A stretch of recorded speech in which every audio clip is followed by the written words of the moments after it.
We're back live.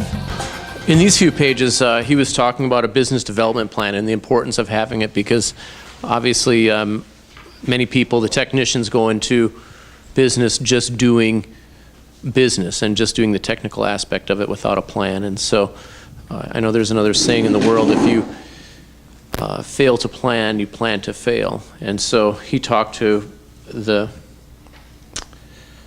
subject, Sarah, about having a business development plan and the purpose of it. And so, again, we can reflect on ourselves about it and we can talk to our customers about it because, again, we see people all the time who don't have a plan. And so that's the best way to fail is by not having a plan. But another thing that we took away from this CD too was the only reason to create a business of your own is to sell it, is to create the product, to create something. And again, reflecting back on Ray Kroc and franchising, is he created something that could be replicated and then sold it multiple times over. And so that's again something I think if we were to talk to our contractors about exceeding their business instead of their business running them running their business, is if they had the idea of what it would cost and what it would take to sell their business. And I think that would be something that we can share with our people to help them understand that you're creating something that can be, that has a value that can be sold so that you don't have to work it, but that you can benefit from it.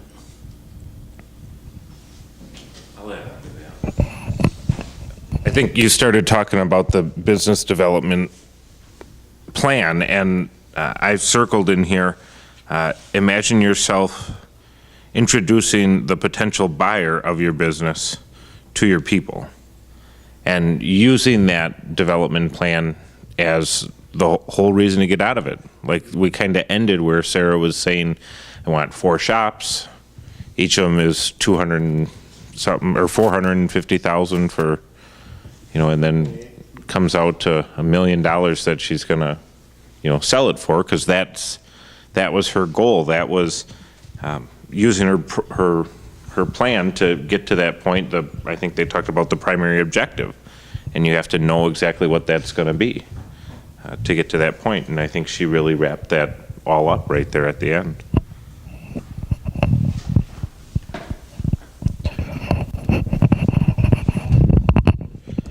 So something else, and I listen to a lot of interviews with athletes a lot, and the guys that have been in the league for a long time, you always hear them say, I fell in love with the process. I love working out. I love practicing with my teammates. And I fell in love with getting better, getting in the process. And then at the beginning of the chapter on 131, they talk about orchestration and having a passion for the business itself. And loving, you know, Ray Kroc did. They give the example of him, you know, loving the process and enjoying everything that's involved from start to finish. And I think that if you really want to create this process, if you really want to build this labor of love, you have to love what you do. If you're not, then why are you trying to build a business in something that you don't love? It's just your heart's not going to be in it. And you know, I think we're all very passionate about Lennox and what, you know, we do on a day-to-day basis. And, you know, once you kind of lose that passion, your head's not in the right place, your business isn't in the right place. And, but, you know, something that you always do hear athletes talk about is how much when they get older, so not when they start, but when they get older and they say, you know, I enjoy the process now at this point. So, I mean, that's always a trait, is the passion for the business. I don't have anything to say. What I take out of the thing is, again, putting in the processes to not have to start that next store to be doing the same processes as the first store was doing. And if we don't put the processes in place, you can't start the second store. And the employees don't understand what they're doing to make the business better because you don't have processes. I think our dealers struggle with that every day because they don't have some kind of plan put in place. And those that have a business with, say, 4 or 5 people, and all of a sudden have to go backwards to 2 or 3 people, like they said in the book, usually end up losing the business, which is very scary when I start to think of my dealers that are in these positions or spots of their business.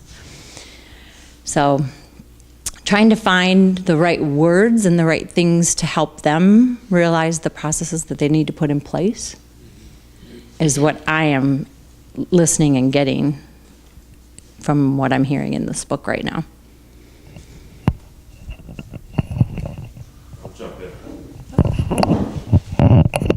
From that idea of the, like having those processes and those systems in place and the primary aim, and even Brent, you talking about that they have to love what they do, is really true. You have to love what you do, but is there a reason beyond it that they love what they do? You might not care if you're doing a HVAC business, but there's a reason that you have that business, again, to sell it, to make money out of it, to live the, whatever your goal might be from that point. And I think that you could get confused in that idea that, maybe you have a family business or one of our dealers started that family business or took it on, and so they have a legacy behind it and they want their kids to take it and move it. Well, that's their passion, that what that business is, or their dad's passion or their granddad's passion from that aspect. But to keep it going, is that truly what their primary aim was to keep the business going because they love an HVAC business, or they wanted that entrepreneur idea? So then you might as well sell it and let your kids do their own thing and buy a pie business, because you can teach them the same stuff that they had within it to move forward. Ray Kroc didn't love hamburgers. He loved the process and honing the process of the business. Yeah. He started milkshake machines. Far cry from a hamburger.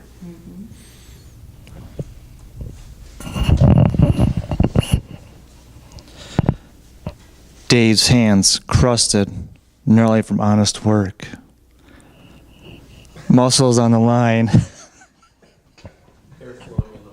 Hair flowing in the wind.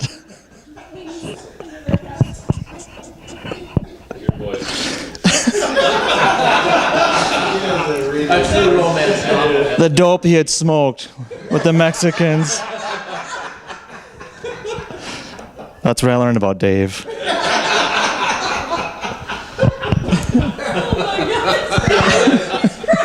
No, I'm not. I think he was going to explain.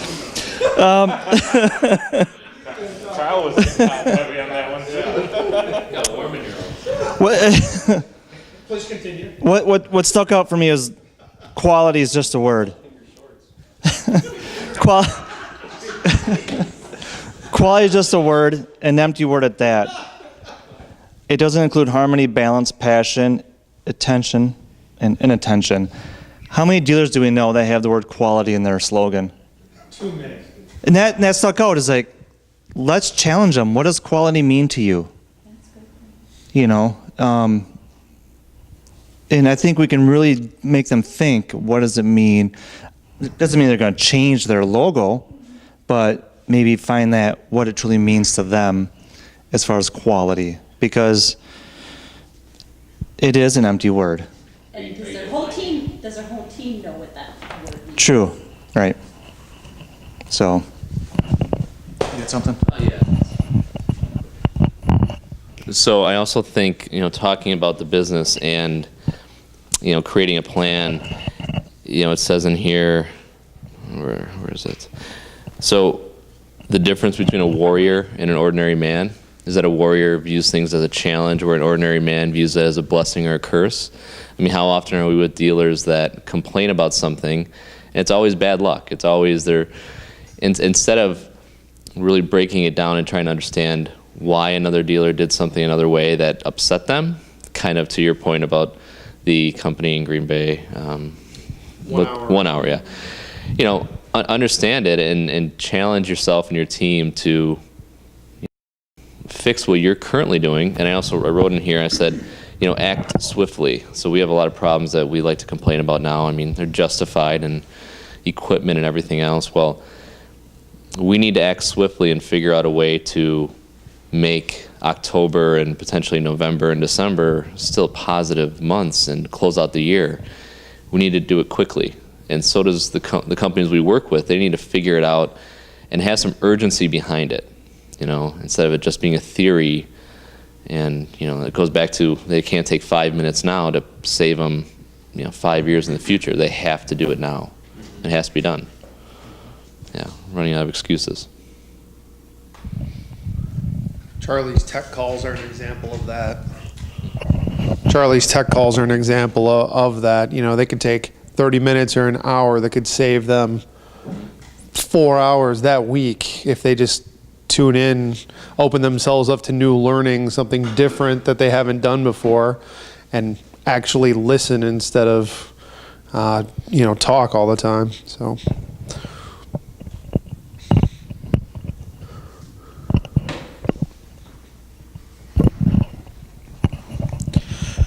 So the warrior, right? Always having to challenge.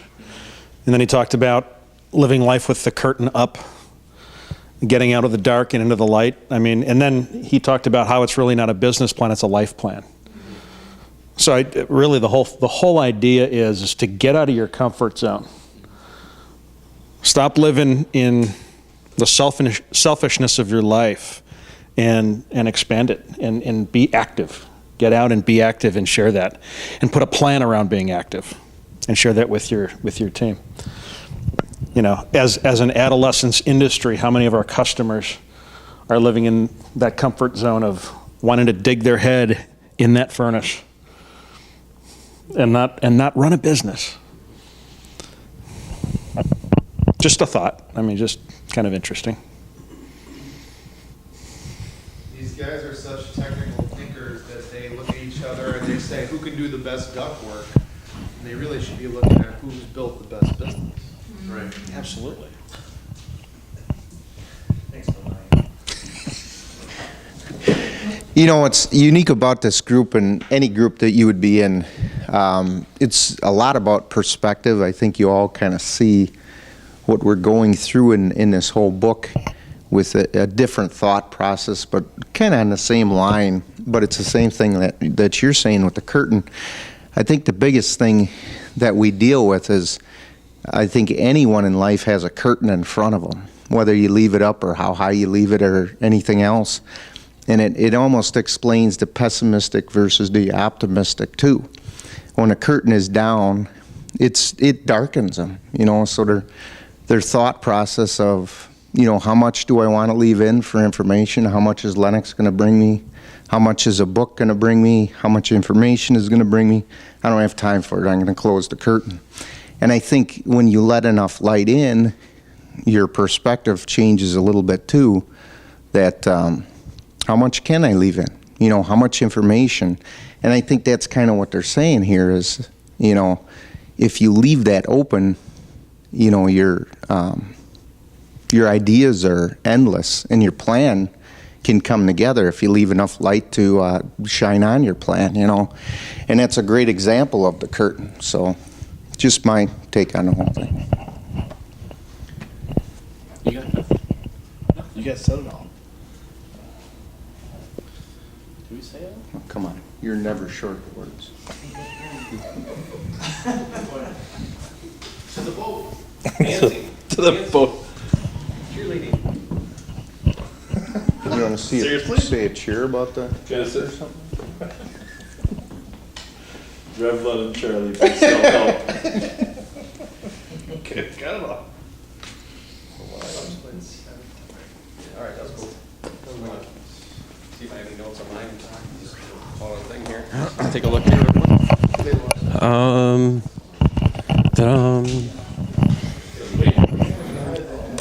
So,